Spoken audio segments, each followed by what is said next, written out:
เอาพี่น้องเอ้ยคนถล่มพี่น้องเอ้ยนี่ทีมงานตอนนี้กังไทวัดพี่น้องนี่ยังคัดประทันแล้วซ้ำผู้ยานเด้ยานแห้งก่อนเนาะยานสิแห้งก่อนเนาะแล้วกันแห้งมันเป็นยังไงตัวนี้ปันล่างก็ได้ตัวมันแห้งกังพบัดเลยพี่น้องเอ้ยนี่คนตกคนถล่มเอากราบทักทายสวัสดีแล้วก็สวัสดีพ่อแม่พี่น้องเด้อบทสุขสุขคนเด้อพี่น้องเด้อยินดีต้อนรับเด้อกับฝนฟ้าอากาศที่บ่อำนวยความสะดวกพี่น้องเอ้ยนี่ต้องได้ใส่ผ้าบัตรเลยไปพุ่นได้อยู่ได้เนาะได้มันบ่ซึมเข้ากันมันแห้งมันแห้งแล้วป่ะท่านบ่เป็นยังยานว่ามันฝนตกร้ายแล้วก็มันสิเสาะสิเจือนสิได้ปูนสุดอกมีแต่ตัวลุ่มซื้อถึงบ่ได้ถึกนี่พี่น้องเอ้ยจ้าจะเป็นต้องได้ใส่ผ้าบัตรเลยฝนถล่มจังว่าแล้วเฮ็ดเป็นเรียกแล้วว่าก่อเฮือนยามฝนก็เป็นปกติแล้วเนาะยังบ่ทันได้แล้วสามฝนมาก่อนพี่น้องเอ้ยเอ้าแต่ก็ขอให้เศร้าเด้อขอให้ทีมงานได้เฮ็ดให้มันแล้วก็ซะก่อนอันนี้ก็บ่ทันได้กินข้าวกินน้ำบนนอนสร้าง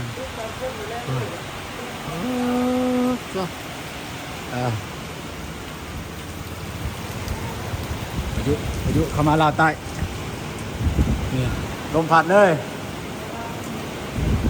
โอ้บ่ตูนเบิ่งกันตามแจ้งการคือว่าฝนบ่ตกมือนี่โอ้ยบ่น่าเชื่อถือแล้วนี่คิดว่าสิแล้วเนี่ยบ่แล้วซ้ำ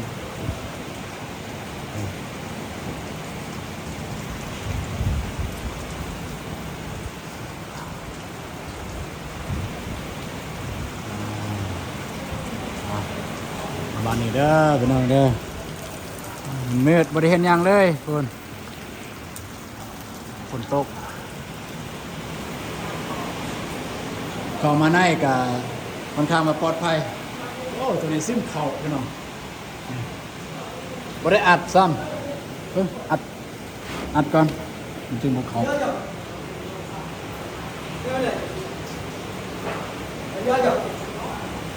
หยับเลย มันจะพี่บอกคนดอกคนตาดอก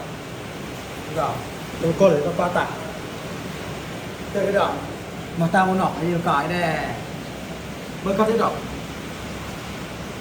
เดี๋ยวนี้ได้คนได้ดอกอะไรก็ไอ้คนบอกให้เอาปูนใส่ตัวนี้นี่แพนแล้วบรรทุนจะใส่กาวเอาไม้แล้วก็ติดกาวเลยอันนี้บรรทุนจะได้อัดแล้วนะน้ำไปได้ซึมเข่าทางนี้ประมาณนี้เนาะเมื่อเฮือนเมื่อซานบ่ได้เนาะอยู่ได้แล้วทีมงานเบี้ยเนี่ยบำรุงหน่วยบำรุงเด้บำรุงต่อสุขภาพมาน้ำแค่พอได้บำรุงอ๋ออัญญาสน้ำหวานก็ไปเอาเบี้ย จะรู้ไหมและเราไม่ไหมเจ้าหน่อยจะไม่รู้ก็ง่ายประมาณนี้พี่น้องเอ้ยเดี๋ยวไปเบิ่งทางนั้นกันอย่างว่ามีบอลหัวบอลยัง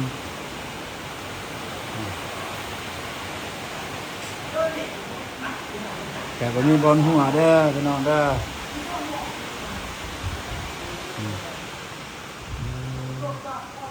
ตกบรินักพี่น้องแต่ว่ามีลมมาแห้งพี่น้องพูนขนาดอันนั้นยังแกว่งไปแกว่งมาเลย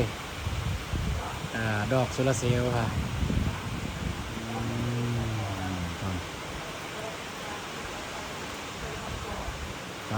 อย่างมาแต่คน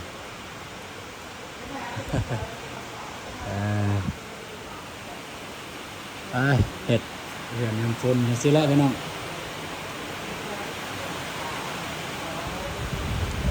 อันนี้ก็คาดว่าน่าจะทำให้มันมืออื่นกับสุดท้ายไปละ เท่านี้นะจะคำบริต่อทางนั้นกับทางนี้มืออื่นทีมงานจะเฮ็ดต่อมืออื่นเลยทางนี้จะได้แลนเลี่ยมเสานี่เลยเลี่ยมฟ้านี่เลยเลี่ยมฟ้าก็ประมาณนี้ความนาก็ประมาณนี้เด้อนี่ความนามันอันนี้ก็ประมาณนี้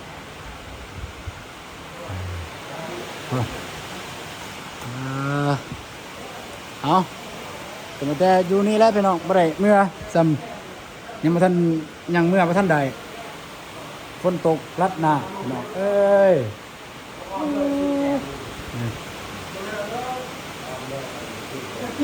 นี่ก็หน้าอยู่นี่นี่กันงานอยู่นี่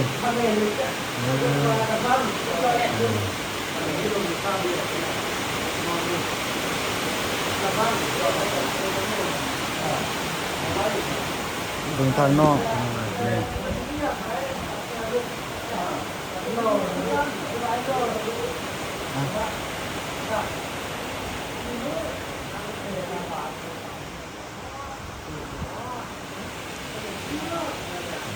บรรยากาศกลางคืนประมาณนี้เด้อพี่น้องเด้ออาจจะคลิปนี้ก็บ่ได้มีสาระอีหยังขอโทษขออภัยคนคนใดหลายๆบ่ได้มีสาระอีหยังบ่ต้นกระทายเพียงแต่ว่าทายเบิ่งซื่อๆว่าฝนมันตกพี่น้องเอ้ยฝนตกแล้วก็ถล่มเรียกงานของทีมงานสร้างนี่ดีแล้วมีผ้าบัตรเนี่ยได้กางไว้ถ้าบ่ซันเนี่ยก็ยานมันละลายมันเปื่อยยานมันสิเซาะโอ้เถอะฟ้าเลือด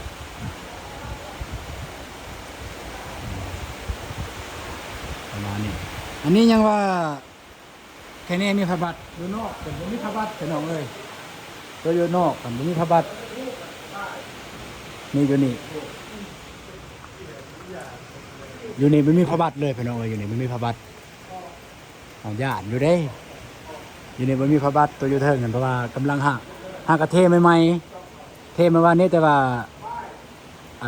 น้าเบ้ากับอ้ายแล้วก็พุกอ้ายนะพระเจ้ามาใส่อันนั้นโบกปูนยานดูยานแบบตื่นสามาเลยเห็นแต่ก้อนหินปูนไปเบิด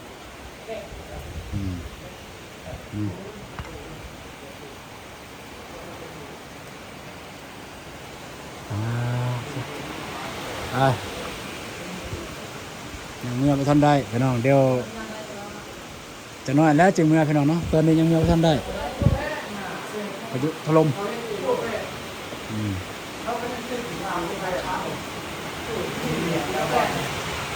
ปิงไฟปิงไฟปิงไฟนัดเรื่องบังเลยแต่บังโน้นที่แบบโบยแต่บังเลยจะมาไปบังเลยถ่ายให้สแต็ก2